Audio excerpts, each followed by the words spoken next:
కాళేశ్వరం ప్రాజెక్టుపై కాంగ్రెస్ ప్రభుత్వం కుట్రలు చేస్తోందని ఆరోపిస్తూ బీఆర్ఎస్ పోరుబాటకు సిద్ధమైంది. ఇవాళ చలో మేడిగడ్డకు పిలుపునిచ్చింది. కాళేశ్వరం వాస్తవాల పేరుతో కరీంనగర్లో ఈ నెల 10న భారీ బహిరంగ సభకు ప్లాన్ చేసింది. తెలంగాణలో ప్రాజెక్టుల వార్ ముదిరింది. ఇవాళ బీఆర్ఎస్ బృందం మేడిగడ్డకు వెళ్లబోతోంది. కాళేశ్వరంపై ప్రజలకు వాస్తవాలు చెప్పడానికే చలో మేడిగడ్డ అని ఆ పార్టీ నేతలు అంటున్నారు. బీఆర్ఎస్ మేడిగడ్డ పర్యటనకు కౌంటర్గా కాంగ్రెస్ మరో టూర్కు సిద్ధమైంది. ఇవాళ పాలమూరు రంగారెడ్డి ఎత్తిపోతల ప్రాజెక్టును సందర్శించనున్నారు ఆ పార్టీ నేతలు. ఇవాళ ఉదయం తెలంగాణ భవన్ నుంచి బీఆర్ఎస్ నేతలు బయలుదేరతారు. మేడిగడ్డను విజిట్ చేసే బృందంలో ఎమ్మెల్యేలు, ఎమ్మెల్సీలు, ఎంపీలు, మాజీ ఎమ్మెల్యేలు, మాజీ ఎమ్మెల్సీలు, మాజీ కార్పొరేషన్ చైర్మన్లు ఉన్నారు.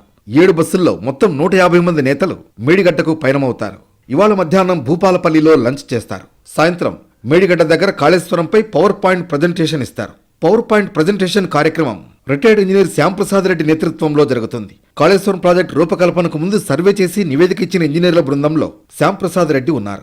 ప్రాజెక్టు వివరాలతో ఆయనతో పవర్ పాయింట్ ప్రజెంటేషన్ ఇప్పించాలని నిర్ణయించడం ఆసక్తిగా మారింది. కాళేశ్వరం ప్రాజెక్టును ప్రభుత్వం విఫల ప్రాజెక్టుగా చూపే కుట్రలు చేస్తోందని బీఆర్ఎస్ ఆగ్రహం వ్యక్తం చేస్తోంది. కాళేశ్వరం అంటే ఒక్క బ్యారేజ్ మాత్రమే కాదని ఆ పార్టీ అంటోంది.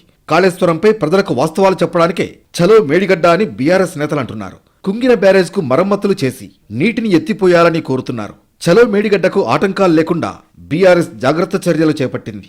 ముందే మేడిగడ్డ టూర్ షెడ్యూల్, రూట్ మ్యాప్ను డీజీపీకి బీఆర్ఎస్ నేతలు అందజేశారు. బీఆర్ఎస్ చేపట్టిన మేడిగడ్డ పర్యటనకు కౌంటర్గా కాంగ్రెస్ చలో పాలమూరు రంగారెడ్డి పర్యటనకు పిలుపునిచ్చింది. ఇవాళ ప్రాజెక్టును సందర్శించేందుకు ఉమ్మడి రంగారెడ్డి, ఉమ్మడి మహబూబ్నగర్ జిల్లా కాంగ్రెస్ నేతలు వెళుతున్నారు.